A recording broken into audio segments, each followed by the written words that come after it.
하나님께서 허락하신 오늘 하루 우리의 마음을 다해 주님 사랑하는 저와 여러분들에게 축복합니다. 부모로서 가장 마음이 힘든 때는 자녀가 아파할 때입니다. 첫째 아이가 6개월쯤 되었을 때 한밤중에 울어서 힘들었던 기억이 있습니다. 분유도 먹이고 기저귀도 갈아주고 조명을 비롯해 잠잘 수 있는 모든 환경을 다 준비해 주었는데도 우는 것입니다.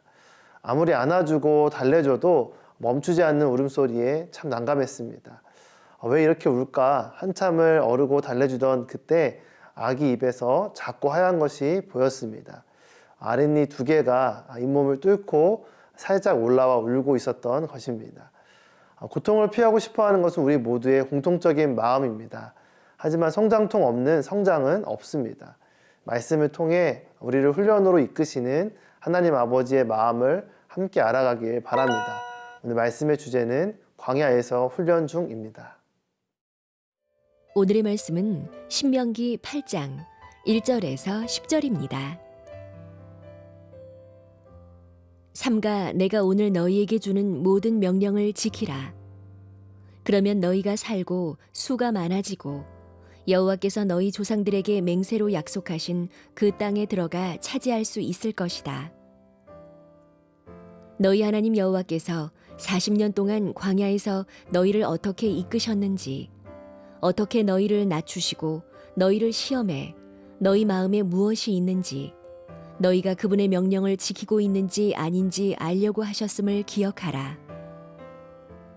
그분이 너희를 낮추시고 배고프게 하셔서 너희나 너희 조상들이 전혀 알지 못했던 만나로 먹이신 것은 너희로 겸손하게 해 사람이 빵으로만 사는 것이 아니라 여호와의 입에서 나오는 모든 말씀으로 사는 것임을 가르쳐 주시려는 것이었다. 그 40년 동안 너희 옷은 헤어지지 않았고 너희 발은 부르트지 않았다. 그러니 너희 마음에 사람이 자기 아들을 훈련하듯 너희 하나님 여호와께서 너희를 훈련하시는 것을 알라. 너희 하나님 여호와의 길로 걷고 그분을 경외하며 그분의 명령을 지키라. 너희 하나님 여호와가 너희를 좋은 땅, 시냇물과 샘물이 있고 골짜기와 언덕에 냇물이 흐르는 땅에 들여보내실 것이다.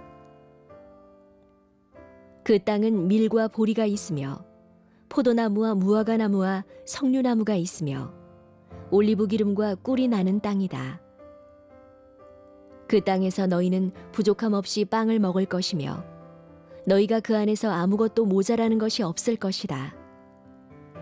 그 땅의 바위들은 철이고 너희는 산에서 청동을 캘 것이다. 너희가 먹고 배부를 때 그분이 너희에게 주신 그 땅을 두고 너희 하나님 여호와를 찬양하라. 그리스도인의 삶은 하나님의 말씀을 따라가는 삶입니다. 주의 말씀이 내 발걸음을 비추는 등이 되고 내가 가는 길을 인도하는 빛이 되는 것입니다. 하나님은 가나안 땅으로 들어가기 앞서 이스라엘 백성들에게 약속의 말씀을 주십니다. 오늘 본문의 1절 말씀입니다. 하나님께서 주시는 모든 명령의 말씀을 지키면 이스라엘이 살 뿐만 아니라 번성하고 약속의 땅을 차지하게 될 것이라는 말씀입니다. 문제는 하나님의 말씀을 지킨다는 것이 쉽지 않다는 것입니다. 어떻게 해야 하나님의 말씀을 지킬 수 있을까요? 먼저 우리의 마음을 지켜야 말씀을 지킬 수 있고 상황에 끌려다니지 않을 수 있습니다. 우리의 흔들리는 마음을 지키기 위해서는 먼저 2절 말씀처럼 40년 동안의 광야 훈련을 기억해야 합니다. 광야 40년은 결코 잃어버린 시간이 아니었습니다. 하나님께서 직접 인도하신 훈련의 시간이었습니다. 광야에서 이스라엘 백성들은 자신들의 마음의 본질적인 상태를 알게 되었습니다. 하나님의 백성으로 부름을 받았지만 여전히 하나님보다 다른 것에 더 마음을 빼앗겼던 마음의 실체를 보았습니다. 하나님께서 직접 광야 40년 훈련의 목적을 말씀하십니다. 3절입니다. 그분이 너희를 낮추시고 배고프게 하셔서 너희나 너희 조상들이 전혀 알지 못했던 만나로 먹이신 것은 너희로 겸손하게 해 사람이 빵으로만 사는 것이 아니라 여호와 입에서 나오는 모든 말씀으로 사는 것임을 가르쳐 주시려는 것이었다.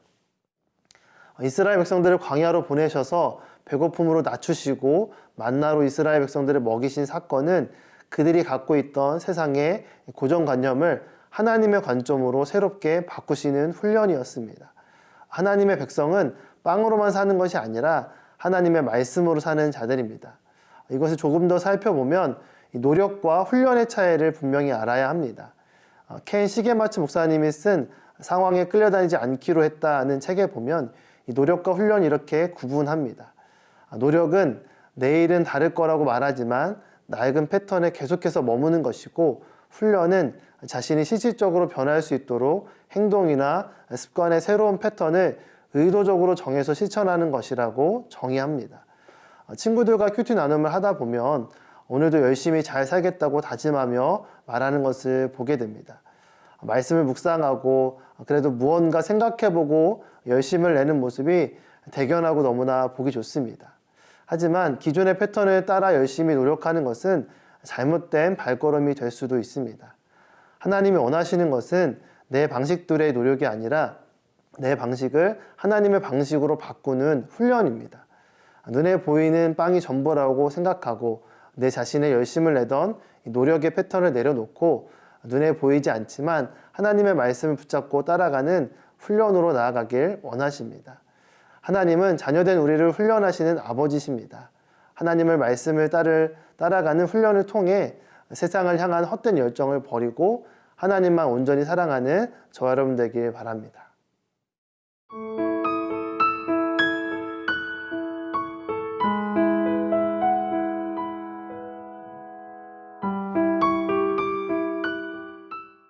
하나님께서 우리에게 모든 명령을 지키라고 말씀하신 이유는 무엇일까요? 하나님의 명령을 따를 때 하나님의 은혜와 축복이 임하게 되기 때문입니다. 하지만 우리는 그 반대로 할 때가 많이 있습니다. 축복을 얻기 위해 하나님의 말씀보다 세상의 목소리에 귀 기울이고 따릅니다. 하지만 진정한 축복은 하나님께만 있습니다. 하나님께서 약속하신 땅은 좋은 땅입니다.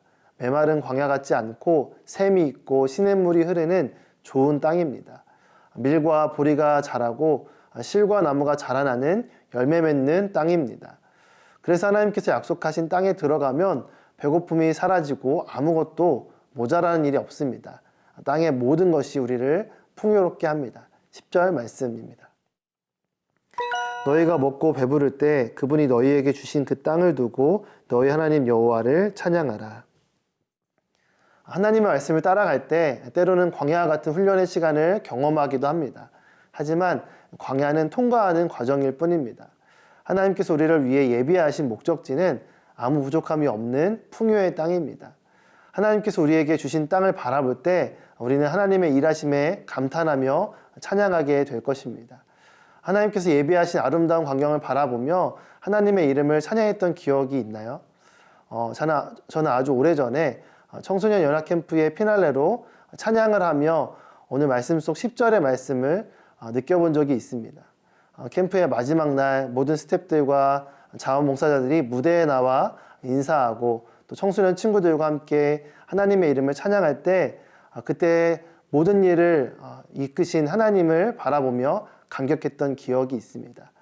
수천 명이 함께하는 캠프를 준비하는 몇 개월 동안은 힘든 광야 같은 시간이었지만 결국 하나님께서 모두를 인도하셔서 약속의 땅으로 모이게 하시고 만나와 같은 영혼의 양식으로 친구들뿐만 아니라 저도 채우시는 것을 경험할 수 있었습니다. 광야에서 훈련의 시간을 피하려고 돌아가기보다 믿음의 발걸음을 한 걸음 떼어보는 오늘이 되길 바랍니다. 하나님께서 분명히 우리를 약속의 땅으로 인도하시고 축복하실 줄 믿습니다. 함께 기도하겠습니다. 하나님 아버지, 우리의 삶 가운데 광야 같은 시간이 있다 할지라도 그 훈련의 시간을 이겨낼 수 있는 믿음을 더하여 주시옵소서. 감사함이 예수님의 이름으로 기도합니다. 아멘.